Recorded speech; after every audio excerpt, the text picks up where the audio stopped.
Hey, how we doing guys? Thanks for tuning in to my review of Animal Force on PSVR. And if you want more PSVR and sometimes PS4 content, please like and subscribe, it's very much appreciated. Animal Force from Chinese developers ISVR really did sneak up on me. After spending quite a bit of time indulging its tower defense tropes, I soon realised that lurking under its child-friendly exterior is a sinister predator of a game that soon drops its facade for a difficulty spike more distressing than a prison block shower party. There's no real narrative, so to speak. Aliens have invaded Earth, intent on abducting humans for nefarious means, and it's up to you and a cutesy bunch of animals to stop them. You know the drill, so let's jump to the graphics. The game made a good impression on me when loading this up on the PS4 Pro. The art style is simple yet charming, with textures appearing sharp and the animations of your furry friends proving quite endearing. The diverse range of animals on offer all exude a little bit of charisma, with their appearance developing through the upgrade system.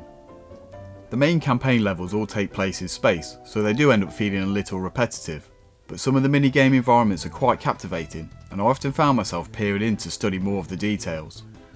Performance is generally good, encountering only 1 or 2 frame rate hiccups throughout my entire game time. The music comes across as a budget version of the Super Mario School Orchestra, but complements the aesthetic well. For some reason, I found the music levels spiking intermittently, becoming really loud for no apparent reason, but hopefully this can be addressed in a patch, as it can be a little jarring. Sound effects and voice work are pretty effective. Gunfire is suitably cartoonish, with the yelps of your animal comrades dying in battle alerting you to a changing threat. As a package, and despite containing nothing really memorable, the audio works well within the small scope of the game.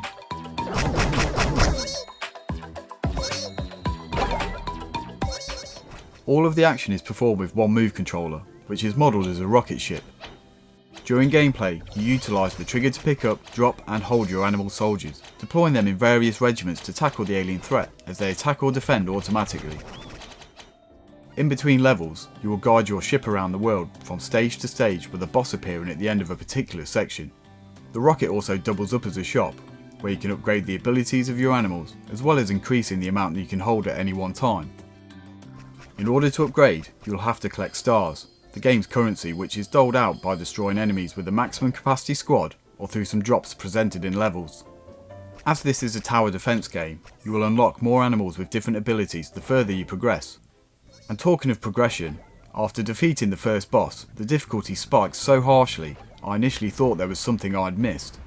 I experimented with my loadout and positioning and found that some basic memorisation of levels was key to progressing, never mind getting 3 stars. This trial and error method felt a little cheap, especially when you think you've worked a boss out, only for the AI to do something completely different and decimate your force within seconds. The tracking is competent, but on occasions the depth perception is a little uneven. This normally rears its head when you try to position your defense raccoons in front of your attack pandas, and yes, that does sound ridiculous, to find them in the wrong place, resulting in you accidentally picking up the wrong animals in your frantic attempt to rearrange. This proves ultimately frustrating, and sometimes I just wanted to turn them all into dog meat. The asynchronous Playroom VR style multiplayer minigames provide a brief distraction from spitting feathers at the main campaign's difficulty, but the novelty will soon wane. Odd One Out is by far the best of the bunch, with some genuinely fun moments within its primitive party play.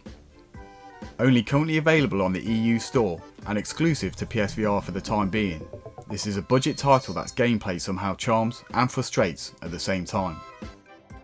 Before purchasing the game, I had a quick look at the trophy list and to my delight there was a platinum. On the face of it, I thought a shiny new plat would be mine for the taking, but my delight soon turned to horror when I realised I was very wrong. There's nothing overly obtuse in the trophy descriptions, with everything being relatively self-explanatory. The local multiplayer trophies can be picked up quickly by yourself with a couple of spare controllers, with the main campaign trophies being split between grinding and progression. And this is where the difficulty lies. Achieving 3 stars on every level will prove to be Tourette's inducing, while collecting 5,000 stars will be a significantly grindy affair as the game dishes them out in measly amounts. As such, the platinum could take you anywhere between 10 to 12 hours, depending on some quick thinking and whether you have the patience of a saint. The trophies mentioned earlier really skew the difficulty from a 2 or 3 out of 10 to a 7 or 8, so only sadists may want to give this a go. Animal Force has confounded me. Despite all its frustrations, there's something endearing about this game. Only true completionists will be in it for the long haul, as the difficulty spike will turn the majority of players off. Mechanics are competent and the strategy elements very superficial for a tower defense game, but I just can't bring myself to hate it. With a patch to address balancing, this could prove to be a nice distraction, but at the moment it has a big accessibility problem. This is a real shame because there's some potential here, but in its current form it's hard to recommend. And because of this, Animal Force is less Kung Fu Panda and more like a dog dragging its arse on your carpet.